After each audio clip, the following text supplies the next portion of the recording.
Hello and welcome back. This is Nom Nom, and we are once again in Oxygen Not Included Laboratory Experiments.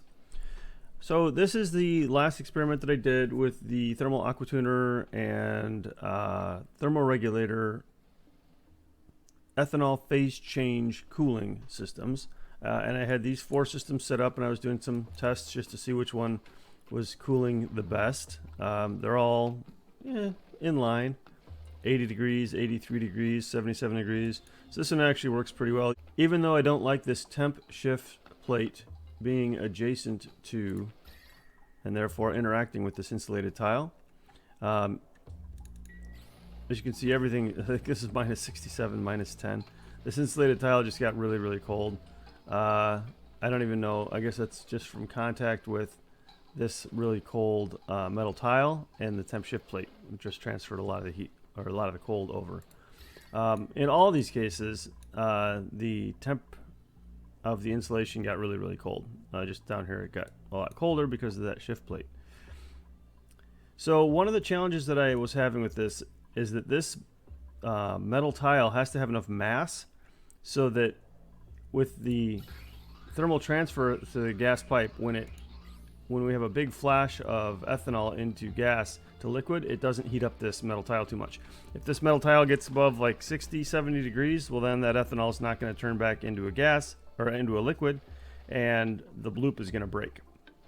So similarly, I discovered if you make one of these with the cold side here, looks like maybe this should be like minus 95. Looks like I'm breaking a pipe here because it's getting ice. The ethanol's turning into ice, maybe. Should probably not do that. Yeah, it looks like I might have broken that one. Wasn't paying attention. Looks like I leaked out some ethanol because, well, it just got frozen. Whoops. Well, that could explain why this thing's only minus 102. Minus 102 is a pretty cold temperature. I'll take it. Obviously proving out that this thing works pretty well, and that this shouldn't be set to minus 100. So let's go take a look at the new one. This is the mini version. You'll see I've got this set to minus 200 because I'm actually using end game supercoolant, which can go down to 271. So in theory I could set that even lower. But this one's working pretty well. And I was just basically trying to get as small of a footprint as I could get. And I did some things with handling the issue that I had with mass. So I have this interesting little loop up here. The whole purpose of this loop is to slow down the liquid and give it more surface area at the same time.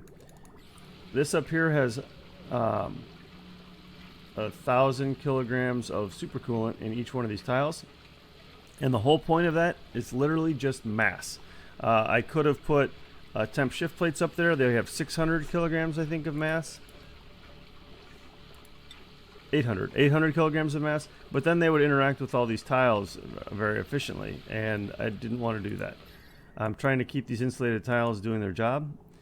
So I decided in the end to just add mass by adding liquid. So I put some additional supercoolant above these tiles, and then I just increased the amount of pipe that is going to be going through there. Obviously, only one packet at a time is going through the bottom, but I've got two packets at the top that actually stay there for a little while, and the thermal transfer rate between the metal tile and the liquid is really good. You see this is 47 degrees. This is, well, right now it's in a cooling phase. Give it a second. So as soon as this ethanol goes down to micrograms,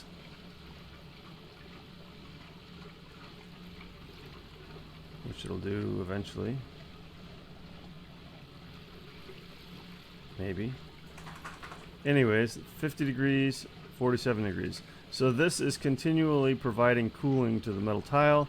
It's helping stabilize those temperature swings, and it's effectively cooling off, even though it's, you see it's ranging from like 47 to almost 60. There's up to 62. But that's cold enough to turn the ethanol back into a liquid, and this pump has been running for, I don't even know how long, a long time. So this is only minus 45 in here. The reason it's only minus 45 in here is because the entire time this thing's been running, I've been pumping this hydrogen out at minus 45 degrees to cool down this system over here. And yeah, I think it cooled it down a little bit.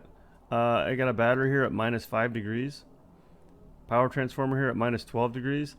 I may have overcooled it. You see this one over here is actually getting pretty warm.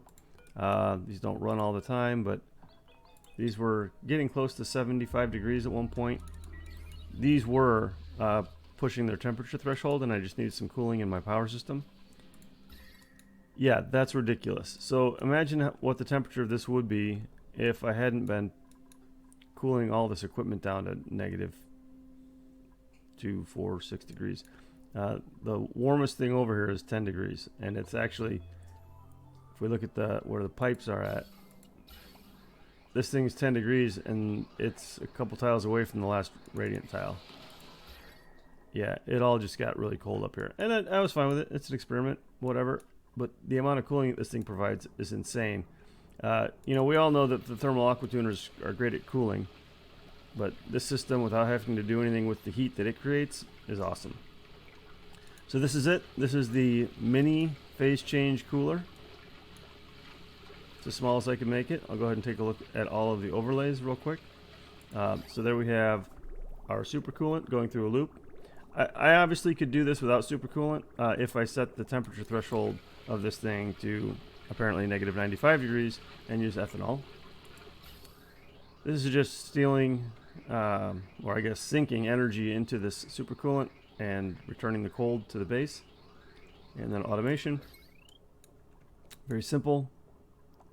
Just if it's below a certain temperature inside the pipe, don't chill it, bypass it. So then this is the bypass.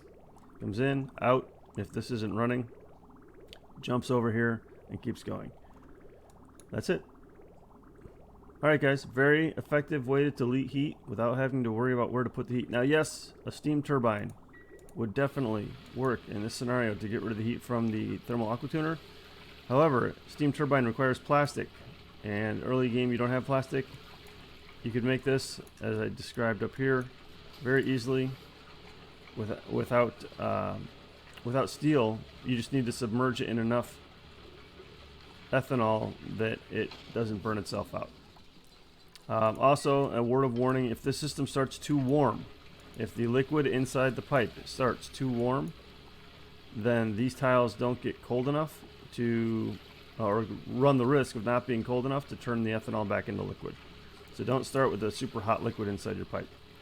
Really just a not hot, a comfortable temperature liquid, a duped comfortable temperature liquid works out, but anything that's really hot can actually stall out the effectiveness of the system. And then you can end up getting some heat damage on your aqua tuner. I did try to do the similar thing over here with, I was dealing with the mass problem, so I was trying to use some automation. Ultimately this worked, -61 degrees here, and my automation is, I have a few extra wires. I was testing some things out. The automation basically just says if this ever gets too warm, then close these doors, allowing the temperature from this -80 right now to recirculate through the door back into this tile. This stuff here is at 76 degrees, so at 81 degrees it'll turn back into a gas. It'll be a flash of ethanol. Yeah, just dealing, again, trying to figure out ways to deal with the mass and the temperature spikes that we would get in our output gas here. You see it's coming in at -68, it's coming out at -79. It's a big temperature range change, but that temperature range change drops down to like 1 or 2 degrees when, let's see if we get through the save there, when this stuff flashes into ethanol and ethanol gas, and then these pipes and this metal gives up all of its heat to heat up this metal tile down here. So I would love to hear if you guys have any suggestions, or if you've worked with one of these systems before and have some improvements that you might want to pass on. I would appreciate it. I'm probably going to work on a thermal regulator system like this that is smaller, more compact, similar to what I did here. I just like that this is ultimately, you know, this thing really, if I take a look at this from a blueprint perspective, like, this is it. I don't need that part on the left. That part on the left was just somewhere to sink the cold liquid so that we could demonstrate that it's working. So this is only like 1, 2, 3, 4, 5 by, I don't know, 8. 1, 2, 3, 4, 5, 6, 7, 8. 5 by 8. it's a pretty compact system. So I'm probably going to try and put this in my next base where I'm struggling with heat and don't yet have plastic. Well, that's it for today, guys. Thanks for watching. This is Nom Nom, signing out.